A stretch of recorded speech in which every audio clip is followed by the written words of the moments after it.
What is going on, everybody? It Just Rules back again with another video. We're here for another weekly ROH TV review of the 28th episode of Ring of Honor on Honor Club. And I'm not going to lie to you, this is a pretty loaded episode. I believe it was taped prior and after last week's Collision, which was a whole bunch of stuff going on that day. So let's get into this episode. We kicked the show off with a women's world title match. I almost said women's Proving Ground match. There's a couple other Proving Ground matches on here, and it's weird because a lot of the Athena matchups lately have just been Proving Ground matches, but this one was strictly a women's title match, this being Athena versus Aliysan Kay. But prior to the match, we get an explanation of how this match was set up. Athena is talking backstage with Lexi Nair and Billy Starks, and she is pretty much berating Billy Starks because she feels Billy Starks cost her team the matchup at the All Out 0 hour because Billy Starks didn't do her job in helping. She was just more so cheering, and that's what Billy Starks thought she was supposed to do. Then Aliysan Kay steps up to defend Billy Starks and say that she shouldn't put up with that, and that Athena should pick on someone, not necessarily her own size, because there's a height discrepancy, but someone on the same level, and the women's title match is on the line. So the women's title is on the line after this. Kay has the advantage until Starks causes a distraction outside, which she really did. She was just standing there, and then Athena moved behind Starks, and then Kay was like, why are you just standing there? And then Athena has the advantage. Athena bashes her many times with forearms, went inside the ring. Kay fights back with a nice neck breaker and a sky high for a 2 count. Kay attempts a suplex off the second rope, but Athena pushes her off and hits an O-face to win the matchup. Then after the match, Athena wants Billy Starks to beat up Aliysan Kay, but she doesn't. She just, again, stands there, and then Athena beats up Aliysan Kay since Billy Starks didn't want to. Next matchup is Tony Nese versus Silas Young. Nese told the people of Chicago months ago that, hey, y'all should get into shape.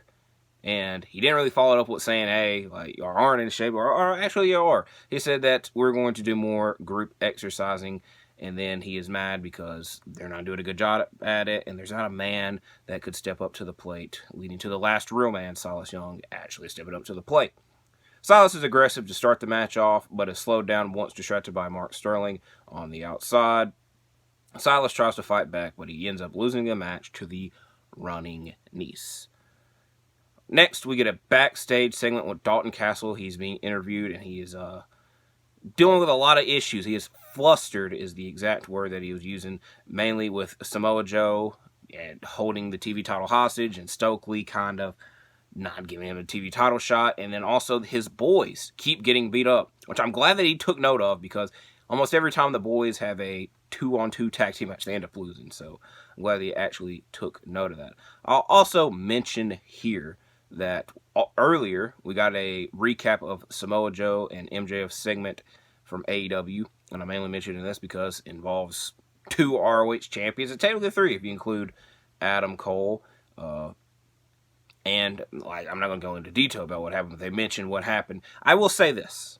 I am known to put on the fantasy booker hat, cap every once in a while. I'm about to do that tomorrow. AEW Wrestle Dream fantasy booking videos. Tune into that. I think I'm certain we're going to get Samoa Joe versus MJF. More than likely, it's going to take place at Grand Slam with Joe winning this tournament that is going on. But Samoa Joe is also in a tag team now with Stokely Hathaway, and they are 1-0 in Ring of Honor, and MJF is a Ring of Honor tag team champion. I think there's a small window that they can actually do this, but I would like if they did this. But they do MJF and Adam Cole defend their Ring of Honor tag champions against Samoa Joe and Stokely Hathaway. I don't know many people that wouldn't want to see that, but that's just me putting that out there. Next, we get a tag team matchup of Adam Priest and Shaft versus the Spanish Announce Project. Priest and Angelico start the match off, but they eventually tag out, and Shaft has a significant size advantage against Serpentico, and he uses that. However, the SAP were able to win with dual submissions. It was a weird finish where I'm pretty sure Angelico is the legal man, and he had the ankle lock on Adam Priest, and then, or I think he had on Shaft, and then Serpentico came in and like jumped on Priest or Shaft. I'm pretty sure it's Priest. Anyways, I'm pretty sure Angelico was the legal man, but it wasn't until Serpentico, and he was already tapping out, and it wasn't until Serpentico put in his submission that the bell rung and it was the end of the match. So I guess they were waiting for the dual submissions to ring the bell, but maybe I was just overanalyzing that. Next, speaking of overanalyzation, the Renegades, which if you've been following weekly, I struggle because sometimes they're called the Renegade Twins, sometimes they're called the Renegade Sisters. This week, they're called the Renegades. I'm going to make note of this every time that they compete. And they were dressed alike. Some weeks they're not dressed alike, some weeks they are. This week they were dressed alike. But this time they face a star-studded duo of Willow Nightingale and hometown girl Skye Blue. Charlotte, I'm also going to start specifying Charlotte. I normally say Charlotte. The commentators specify by saying Charlotte. I'm pretty sure there's an extra T in her name, but again, I don't pay that much attention. But Charlotte and Blue start the match off, and Blue attempts the Code Blue early, but couldn't grab a hold of Charlotte, leading to Robin tagging in. Then Blue gets the tag into Willow, who is a big pout, period. And then the Renegades double team on Willow, but Skye Blue breaks up a pinfall attempt and is able to hit the Code Blue to win the matchup for herself and Willow Nightingale. Next, we get a proving ground match of the Embassy versus Metalik, Gravity, and Griff Garrison. I wish, I'm not stereotyping, but Metalik and Gravity, two luchadors. That means they're very similar because they're luchadors. I don't know what the hell Griff Garrison has similar to them. Also, I got a slight bit of a problem with Griff Garrison, but it will be explained later on after this matchup. But Garrison and Khan start the match off with Garrison being triple teamed by the Embassy in the early portion of this match. Gravity and then eventually Metalik tag in to take out the Gates of Agony, and they double team on Cage for a great portion. However, Metalik flips out of the triple powerbomb that the Embassy normally do, but is still caught by Khan and Cage, leading to Toa off the second rope, hitting a splash onto him to win the matchup for the Embassy. Next, we get a match between Layla Gray and Kiera Hogan. Kiera Hogan, earlier in the night, cut a promo because they were former teammates, but she didn't really mention any. She didn't talk a lot about that. She talked more about being the hottest thing in Ring of Honor. You can ask Lady Frost or Layla Gray. It's very weird because she had one match with Lady Frost, but I swear I've heard 2 to 3 promos now, but her talk about Lady Frost, who is also competing on this show. But this matchup between Layla Gray and Kiera Hogan, the battle of former baddies in AEW. It was a back and forth bout with Hogan hitting a running hip attack in the corner for a 2 count, and Gray hitting a spear for a 2 count, and then Gray brings in her fan, sort of like Katana, I believe, from Mortal Kombat. I'm pretty sure it's Katana on Mortal Kombat, but it does not matter as Hogan hits a super kick and a Fisher Woman suplex for the win. Back to that Griff Garrison problem.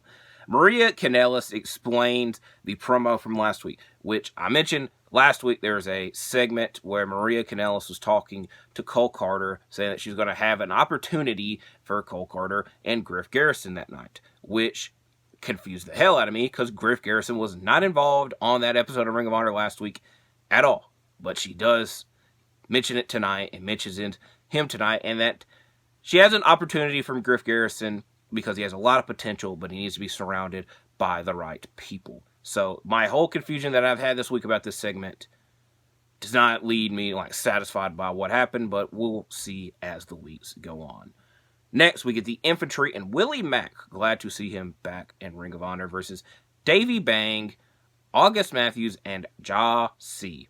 Ja C and Charlie Bravo start the match off, but Mack and Matthews quickly tag in, including a running knee by Mack for a 2 count, and then Mack and the Infantry hit a triple super kick onto all their opponents, and the Infantry and Willie Mack end up winning the match after the Infantry hit their rushing leg sweep big boot combination, which I am still not certain if they have a name for that move yet. Next, we get Lady Frost versus legit Layla Hirsch. Cole Carter and Maria Kanellis come out to watch this matchup on the ramp, in which this is a matchup that Layla Hirsch mainly dominates. Frost was able to hit a cannonball or a cartwheel cannonball into the corner. However, she was soon hit or Hirsch locks in a armbar to win this matchup. And then after the matchup, Maria and Cole Carter come into the ring, and Maria offers her hand, in which Layla Hirsch blows her off, which probably makes sense because Layla Hirsch wants a women's title match. She wants Maria to set it up, and Maria's like, yeah, I'm not going to do that. So why are you in my way, pretty much? Now, this is a big matchup. Eddie Kingston and Katsuyori Shibata versus Gringo Loco and Blake Christian. Shibata and Christian start the match off with Kingston and Shibata double teaming on Christian in their corner for the early portion, and then Christian was able to tag in Loco and they double team Eddie. Loco hits a moonsault and Christian hits a springboard 450 on Eddie, but Shibata breaks up the pinfall. Eddie hits a back fist on Loco that knocks him to the outside, and then Christian knocks Eddie to the outside to hit a dive, but once he gets back in the ring, he gets caught with a Shibata sleeper hold and penalty kick for the win for Eddie Kingston and Katsuyori Shibata. And then Josh Woods is backstage, and he has a segment in which Mark Sterling was mentioning that they're in Chicago, and that the fans in Chicago were blessed many years to see a prime Michael Jordan, and compares Josh Woods to Michael Jordan, but they will not be seeing Josh Woods compete that night because he feels there's not enough worthy competition, so Josh Woods has an open challenge set up. We'll be intrigued to see who answers it. Next, we get another Proving Ground match. Now, weeks ago, I was mentioning, hey, Claudio Castagnoli never really appears on ROH anymore, in which that next week, he cut a promo saying, hey, I do appear. I will appear when I want to. Then the week after, he defended the world title, or it was just a match against Ryan Nemeth. And now he's here for a Proving Ground match, this time against Lee Johnson. Lee Johnson had a backstage interview earlier in the night, which he just said he just needs one shot and one opportunity to win. And he got a Proving Ground match. Did he take advantage of it? We got lots of uppercuts by Claudio early on. Johnson was able to hit a tornado DDT for a 2 count, but then we get even more uppercuts by Claudio. Then we get a series of forearms and one last big uppercut for Claudio to win this matchup. Next, we get the Iron Savages versus Caleb Conley and Ren Johnson. I said Brunson. I did write down Brunson, but it is Bronson. And Conley start the match off, but it does not matter as the Iron Savages quickly win this matchup with the elevator drop. I won't lie to you. This episode was an hour and 45 minutes.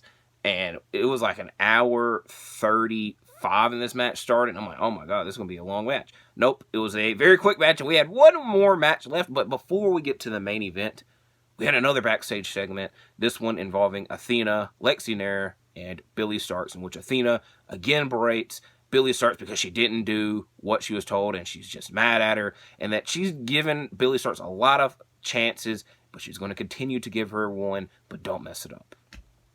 Then we get our main event.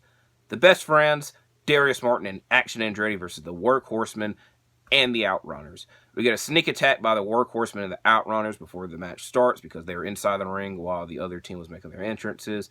It takes a while, but Trent eventually tags in Darius, and then we mainly get sequences between Martin and Andretti versus the Workhorsemen, including a Darius Martin drop kick on Henry with Action Andretti following up with a German suplex. I thought it was a very nice sequence. And then Trent and Chuck win the match with the Stomp Strong Zero combination for the win. And I will not lie, Chuck Taylor's one of my favorite wrestlers. He was outside the ring for a great majority of this match. He did not care, but he did make sure to finish the matchup and win and seal the deal on this episode of Ring of Honor. So I enjoyed a lot of what happened on this episode of Ring of Honor. I got a couple of big names on here, and like I said, we're getting more storylines actually going on with ROH. We got the world title.